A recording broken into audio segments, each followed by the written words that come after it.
নমস্কার বন্ধুরা, প্রিয়া job updates YouTube চ্যানেলের পক্ষ থেকে তোমাদের সকলকে আরও একবার স্বাগত জানাই এবং তোমাদের সকলকে জানাই অসংখ্য ধন্যবাদ আজকের এই ভিডিওতে ক্লিক করার জন্য। তো বন্ধুরা, PSC food SI case related গুরুত্বপূর্ণ আপডেট নিয়ে আমি উপস্থাপিত হয়েছি তোমাদেরই প্রিয় ইউটিউব চ্যানেলে, যেখানে পিএসসি ফুড এসআইয়ের নতুন একটি আপডেট শেয়ার করব আজকের এই ভিডিওটির মাধ্যমে।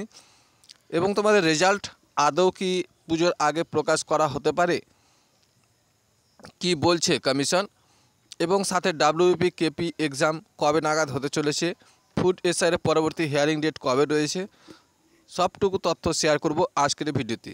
তো অবশ্যই ভিডিওটি শুরু থেকে শেষ পর্যন্ত মনোযোগ সহকারে দেখার চেষ্টা করবে। চ্যানেলে নতুন হলে অবশ্যই চ্যানেলটিকে সাবস্ক্রাইব করে পাশে থাকা বেল আইকনটি বাজিয়ে অল নোটিফিকেশন অপশনটি অন করে রাখবে। আর যারা চ্যানেলটিকে সাবস্ক্রাইব করে রেখেছো তাদের সকলকে জানাই অসংখ্য ধন্যবাদ। তো বন্ধুরা, তোমরা জানো পিএসসি ফুড এসআইয়ের কেসের নতুন একটি হিয়ারিং ডেট দেওয়া রয়েছে, সেটা হচ্ছে তোমাদের আগামীকাল, অর্থাৎ কালকে তোমাদের নেক্সট হিয়ারিং ডেট রয়েছে পিএসসি ফুড এসআইয়ের। তো কালকে কেসটা লিস্টেড করা হয়েছে, তোমরা অফিসিয়াল ওয়েবসাইটটা ভিজিট করে দেখতে পারো।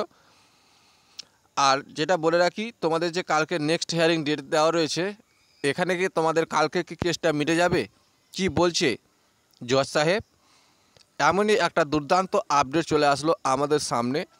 তবে তোমাদের বলে রাখি, কালকে তোমাদের নেক্সট হিয়ারিং ডেট রয়েছে ঠিকই, তোমাদের কালকে কিন্তু কেসটা উঠবে না, কেননা এর আগে যে হিয়ারিং ডেটটা ছিল সেখানে কিন্তু জজ সাহেব ইতিমধ্যে বলেছেন যে ফেস্টিভ্যাল পার হলে, অর্থাৎ পুজো পার হলে তোমাদের কেসটা মিটে নেওয়ার একটা সম্ভাবনা রয়েছে, পুজোর আগে কোনো মতেই কেসটা মিটবে না।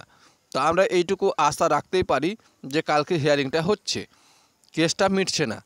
এবার বলে রাখি, তোমাদের রেজাল্ট কি প্রকাশ হবে পুজোর আগে? না, কেসটাই তো মিটলো না। অনেক ইউটিউব চ্যানেলে বলা হচ্ছে যে পুজোর আগে ফুড এসআইয়ের রেজাল্ট প্রকাশ করা হবে, কিন্তু ভাই এটা কিভাবে সম্ভব? রেজাল্ট এখন তো কেসটাই মিটলো না, তাহলে রেজাল্ট কিভাবে প্রকাশ করা হবে? রেজাল্টের এখন কোনো প্রশ্নই উঠছে না। এবার বলে রাখি, ডাব্লিউপি কেপি এক্সাম কি হবে? এদিকেও তোমাদের রয়েছে ডাব্লিউপি কেপি, অর্থাৎ পুলিশের যে সমস্ত পেন্ডিং এক্সামগুলো রয়েছে, রেজাল্টগুলো রয়েছে, সেগুলো আটকে রয়েছে, যেহেতু ওবিসি কেসটা করা হয়েছে। সেটাও একই পর্যায়ে এগোচ্ছে ধীর গতিতে। আদৌ এবছর কমপ্লিট হবে কি না তাতেও সন্দেহ রয়েছে। তো দেখা যাক, পুজোর পর তোমাদের কিন্তু একটা আপডেট আসতে পারে। পুজোর আগে কোনো আপডেট আর আসবে না, এটা তোমরা নিশ্চিত থাকতে পারো। তো বি কেয়ারফুল, তোমরা অবশ্যই পুজোটা হাসি খুশি কাটাবে। পুজোর পর যা হবে দেখা যাবে। তো আজকের আপডেট এইটুকু বন্ধুরা, তোমাদেরকে মতামত অবশ্যই কমেন্ট করে জানাবে।